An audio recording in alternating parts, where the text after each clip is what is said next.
Hello everybody, welcome to Toyah at Home. The band have just completed the sound check at the legendary Putney Half Moon Theatre. We're incredibly excited. This is the Posh Pop tour starting with the Posh Pop lineup. We've even got Chris Wong on congas and guitar. We've got the wonderful Chloe on keys. We've got Mike Nichols on a double bass and electric bass.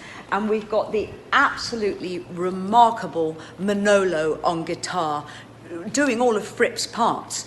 So the song that we're going to talk about this week is The Bride Will Return, which is one of your favourite songs.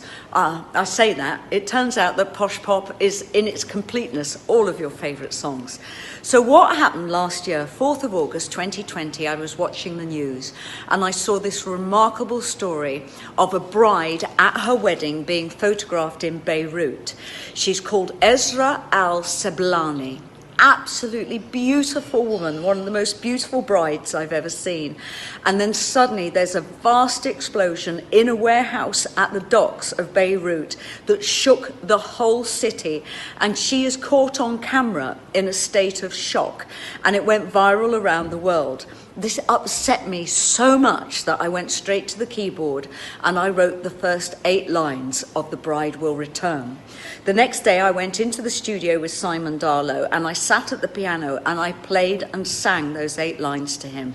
And when I turned round, he was in tears. So this song is very much to celebrate the beauty of the brides around the world who've not been able to have their weddings during lockdown. So let's play the video and I'll tell you about it after that. This is The Bride Will Return. It's a beautiful day. What a beautiful bride, watched by all, Father by your side. Dressed in white, your eyes reflect a nation's smile. They share your pride. The song will go on through the dead of night. The bride will return when we take flight.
video for The Bride Will Return. Now, I'm just hoping my lens will get used to the window because the abbey we filmed it in is just literally, as the crow flies, about 100 yards from my office. I've known that abbey all my life. I've been coming to this town all my life and I've now lived in it for 20 years. And the abbey was destroyed during the Reformation, but about a quarter of it still exists, and it's so breathtakingly beautiful. And I was talking to Carlo Marshall, and we wanted to reenact an actual wedding with guests and confetti, but obviously we were in lockdown. So we came up with this idea, well, I did, that I wanted the bride returning like a phoenix out of the flames. I wanted her to actually be on her own and quite enigmatic, and no one quite knowing where she's been or what she's been through, what she's seen, what she's had to do to survive as a human being. And I just wanted her to arrive into the church and just walk down the aisle. And Carlo found a fabulous local pianist, Ellie Williams, who we're going to be working with in the future. And Ellie arrived and she's just so adorable. I absolutely adore her.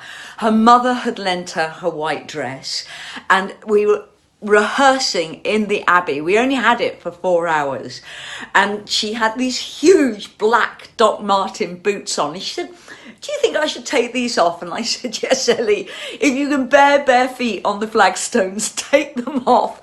And it's just gorgeous, because whatever any of us as women or as female identifiers have been through, we remain utterly special, utterly miraculous, and we deserve to be loved and cherished. Now this, when I say whatever we've been through, I mean on the whole spectrum of experiences.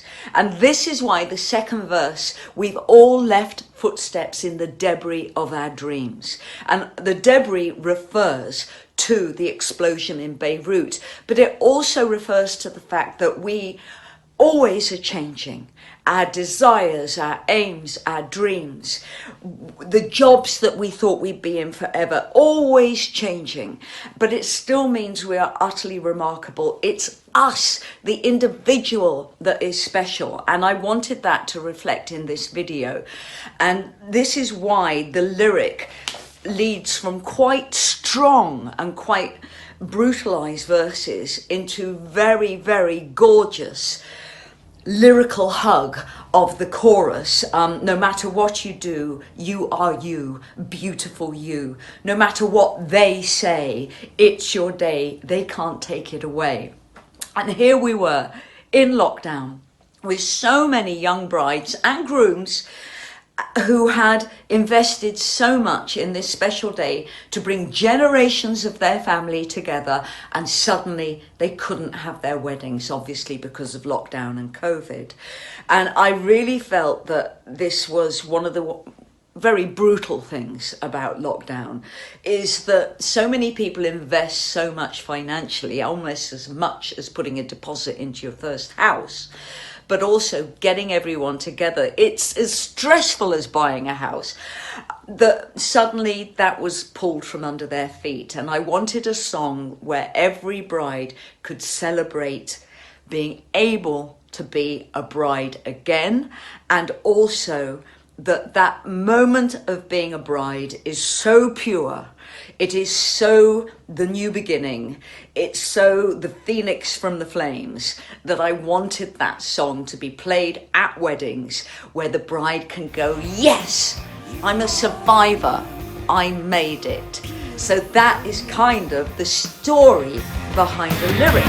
No matter what they say, it's your day. Can't take it away.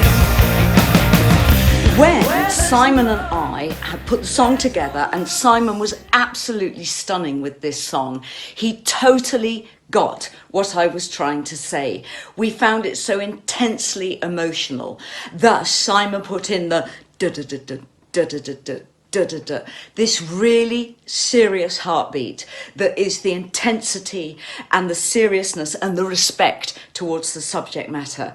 And when we got Fripp into the studio, I explained to him about the Bride of Beirut, about the fact that so many women have lost or sacrificed their wedding days because of lockdown, and that every woman, and I did have to explain this to my husband, you know, every woman's wedding day is the one day she wants to remember for the rest of her life.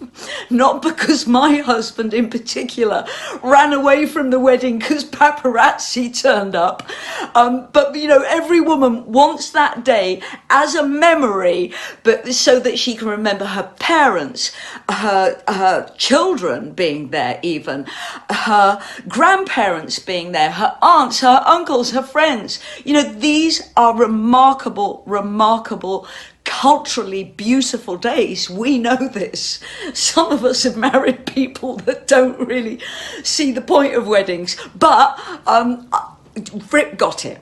And when he did the guitar pieces, he allowed me to say to him, for instance, when we go out of the middle eight, I wanted a run that gave Slash a run for his money on the guitar, and Robert did it. He was so brilliant, and he did it in one take, and I was filming him. We're going to play you that film of him doing that run in the studio. It's so breathtaking. He did it in one take, and we were just absolutely blown away. So here is Robert doing the actual run up to the guitar solo in the middle eight of Brides.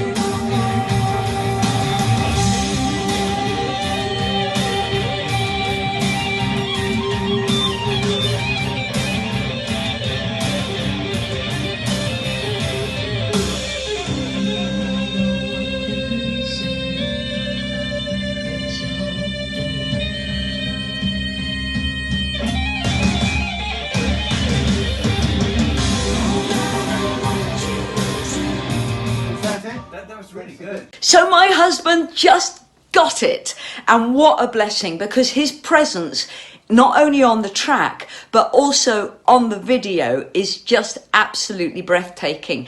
And he just had his Mohican haircut for a video we were doing for Sunday Lunch, and I love that he's in the Abbey in the video, standing next to Ellie, looking like a proud grandfather but also a real punky kind of older generation. Because I think what Robert and I are trying to do with Sunday Lunch is we are trying to dissolve the generational divides. I mean, Robert's seen and done it all. I've seen and done it all. So what does age mean? We've got the t-shirt. We've been there. We've rebelled. We've brought music to the world. We've played in riotous venues. I mean, just because I'm in my 60s and he's in his 70s doesn't mean we're any different. And what I love about Sunday Lunch is that we're dissolving those kind of age barriers, I like to think, by behaving badly. So here he is in the video next to Ellie, looking like a wise punk rocker. I adore it. So before I go, I thought I'd show you my wedding dress. So when Robert and I got married, we had to get married in secret because Robert doesn't like press attention and he didn't want people gathering at the church. We got married at Witchhampton Church in Dorset, and I went to a shop in Wimborne that was really a shop for parties and ball gowns and social events. And this was the only dress they had in the shop that I could wear as a wedding dress. And it's very, very Bo Peep. It's even got little puffball arm sleeves that are separate to the rest of the dress. And I think it's organza. So I wore this. I mean, very 80s. I think we got married about 1986, 87. So it is a really 80s dress. And then my veil was this. So that's it. That's what I wore. I chose not to wear white because I didn't feel I was a traditional bride. I wanted to be very feminine for my husband. This is super delicate now. I've got it out of store, so I've got to be really careful with it. And everything had to be done in secret. But when we came out of the church, from having given our vows to do photos with family and friends, the press had already found out, and there was a paparazzi man jumped in front of us, took a picture, and my husband ran off and didn't see him again until the reception. So there you go. I want to say a huge thank you to the Half Moon in Putney, because Nina, the legendary Nina at the Half Moon, made us so welcome, looked after us so brilliantly. It was a rather fabulous show. It was only the second of the Posh Pop shows, and we're doing many, many more right through into the end of March next year. It's a complex show because of the technology we're using is surprisingly complex, even though we're in acoustic venues. And we were completely embraced and looked after by Nina and all of the staff, the beautiful lighting and the technical team at the Half Moon in Putney. And we're back there again on the Posh Pop tour in February. So we're going back into this very intimate environment that's probably only twice the size of this room. And they had well over 200 people in there. We're going to be doing it again. So thank you so much to the Half Moon and to the audience, who very, very graciously and excitedly listened to the new arrangements of the historic Toyah songs, as well as the Posh Pop music as well. It was very special. It's always interesting doing something in a technically new way. So I was completely focused on the show, but all of us sing. And for me, what is so incredibly joyous is when you hit a chorus, is hearing all of the other voices around you just vroom, lifting the room. I adored that. Absolutely adored it, and can't wait to do the show again in Cambridge in a couple of weeks. Also, by now, you might know that I'm doing selected dates on Proud Cabaret at the Embassy Theatre in London. It's just under Waterloo Bridge on the north bank of the Thames. It's a phenomenal venue, a wonderful, wonderful team of cabaret performing artists of all gender fluidity, of all types of talents around the world, from Vegas to Brazil to Europe to the UK. They're bringing their performance talents into this room, and I'm emceeing on selected nights. And what is really fantastic about the show I'm doing with Proud Cabaret is it's going to be a punk rock show. It's going to be very high energy and very visual. We've already shot some content for you to see. I love the team. I love what I'm going to be doing. It's very exciting. And I will be doing that around the days I'm not working on the Posh Pop tour. So all of the Posh Pop tour dates are happening. Nothing is double booked. It all works like a jigsaw puzzle. So everyone, stay safe. Keep washing your hands. I know it feels like normality. I am loving being back at work and working as hard as I am. We have a special Agony Aunts question of the week with Toyah and Robert tonight, and a very special celebratory Sunday lunch tomorrow with me performing for Proud Cabaret on the kitchen table in the style of. Stay safe, everyone. Lots of love from Toyah.